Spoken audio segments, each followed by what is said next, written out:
Hey, what's up guys? Welcome back. I am again out on a hike and I'm gonna stop and talk quick about 4 or 5 kind of weird things that I have noticed in my life since I have adopted this vegan/raw vegan diet and lifestyle.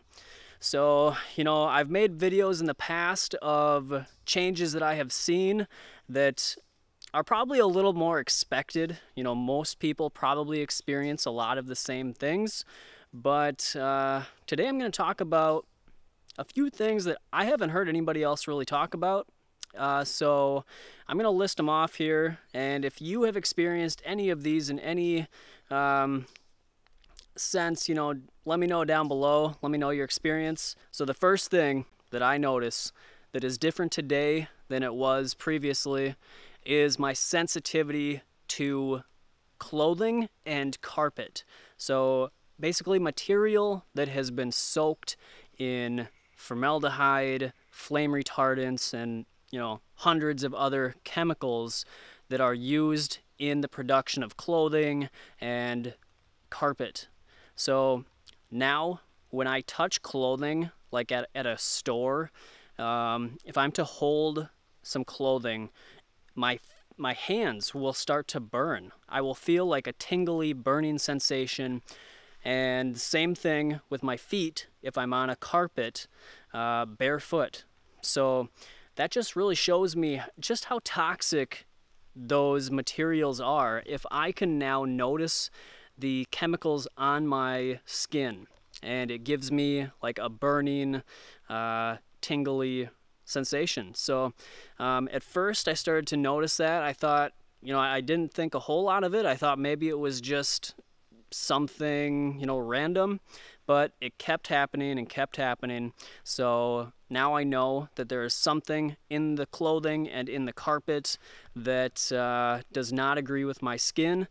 And so I really try to avoid being barefoot on carpet and touching any sort of clothing, at least as much as I possibly can. So that's why I'm really starting to get into organic cotton and like hemp type clothing, natural materials that are grown or that are produced organically, and staying away from the synthetic materials as much as I possibly can. So that is the first thing. I'm not sure if anybody else has noticed that, but definitely something that I've noticed. Second thing is perfumes and cologne. So I used to use cologne all the time. I used to get the body spray kind, spray it all over myself, and I would also get some of the more expensive name brand colognes that I would just like dab on my neck, of course, right around the glands. And yeah, I would just basically soak myself in synthetic chemicals. And so now, if I'm even around somebody that is wearing perfume or cologne, I instantly get a reaction, usually a headache. Sometimes I just feel nauseous.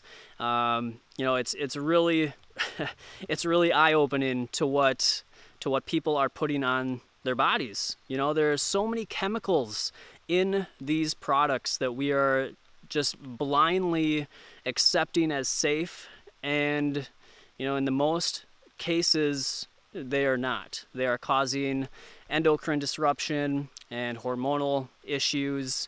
So they're just very toxic, and I would encourage anybody that is still using perfumes or cologne to look into maybe essential oils as a safer alternative to that, or just go on a raw vegan diet and clean out your body so that you don't stink at all, right? Third thing is cell phones. All right, guys, it's starting to rain pretty hard now, so hopefully you can still hear me, and hopefully my camera doesn't get wet. So cell phones, the EMFs, the radiation, I am definitely more aware of my sensitivity to these things. If I wear headphones even for an extended period of time, I will start to get like a pressure or even like an aching in my head around those areas. If I'm holding my cell phone while I'm talking on it, I will start to feel almost like an arthritic pain in my hands. So, you know, again, I always used to have my cell phone on me in the past, but as I have cleaned out my body, I have become way more sensitive to the EMFs and to the other, you know, issues with cell phones. And so now I always keep my phone on airplane mode if I have it on me, or I turn it off. I turn it on airplane mode and then I turn it off, just to be safe. Otherwise, I always use speakerphone, and I limit my amount of time that I use headphones. I do have a pair of air tube headphones, which, you know, they work pretty well. They're not as convenient as just regular headphones. They're a little more, they're like stiff and they're not as flexible. So, but they work and I do like them. I'm down to one pair. My other pair I lost, so I'm gonna have to order some more. But yeah, air tube headsets, speakerphone, use airplane mode, and just don't have your phone on you all times of the day. You know, you don't need to have your phone on you every second of the day. And if you do, then, you know, keep it away from you or keep it on airplane mode and only take it off when you're going to use it. And don't put it up to your head, because that's something that I think can be really damaging, especially, you know, just knowing what it does to my hands. Think about putting that up to the supercomputer in your head. You know, you don't want to put that organ at risk. So I haven't put a phone up to my head to talk on it for many, many years, but I do still keep it in my hand sometimes when I am talking on speakerphone, and I do notice a difference. So that's definitely a big you know, warning sign that phones can be dangerous. So the next thing is my disposition towards bugs and insects. So, you know, it could just be a vegan sort of thing, but and just the awareness that I have gained. But I used to be, you know, I used to have kind of a phobia with bugs. I didn't want them touching me. They kind of creeped me out. But now, you know, I can have a spider crawling on me, or, you know, some other bugs, and I really don't have that same like fear-based reaction. I just look at it as just another creature that's crawling on me, and I calmly let it either crawl off or fly off by itself, or I'll just find a place that I can set it down gently and let it go on its way.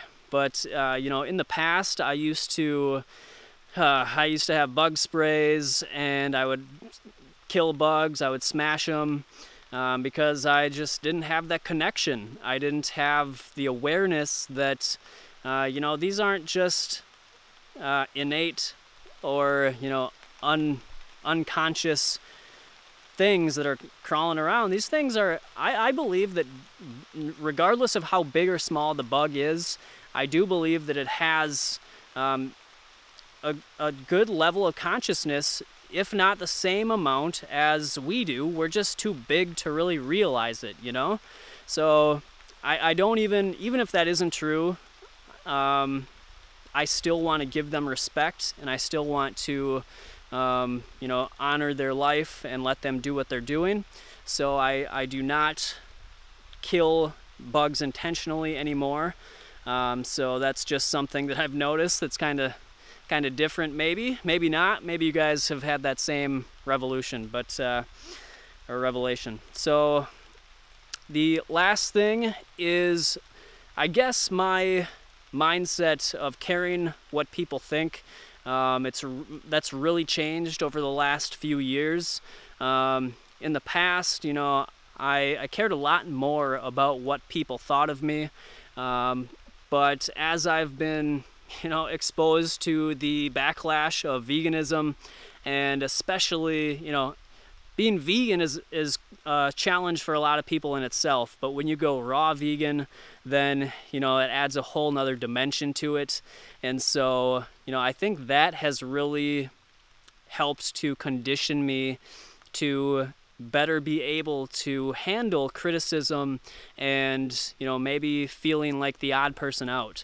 And so I'm used to it now. I guess maybe it's just something that I have gradually acclimated to with, you know, just the reactions that I get from being vegan and not eating the same things as other people, and them questioning me why, and you know, maybe they're offended just by the way that I live because it makes them question the way that they live, and it just creates some tension there. So now, I mean, it's not that I have mastered this part of my life. I still can struggle with it sometimes, but I am so much better off. I am so much more confident and just balanced in my emotional state when it comes to these situations.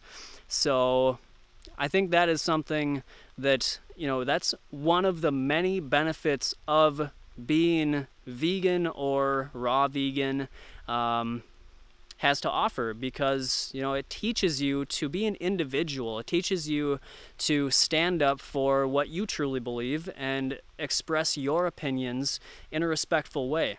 And that is, you know, how we grow as people. We don't grow by just going along with what everybody else wants to do and how everybody else thinks. You know, we have to get out of our comfort zone and challenge what we have been doing in the past and see if it lines up with how we, you know, think morally and ethically, and adjust based on that, not based on what we think other people want to see.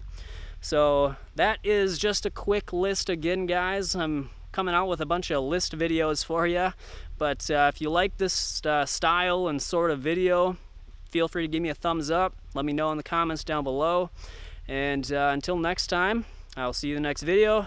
Always follow your raw intuition. Detoxify your mind and body. Be the change you want to see. Small steps towards living better. Small steps to where I want to be.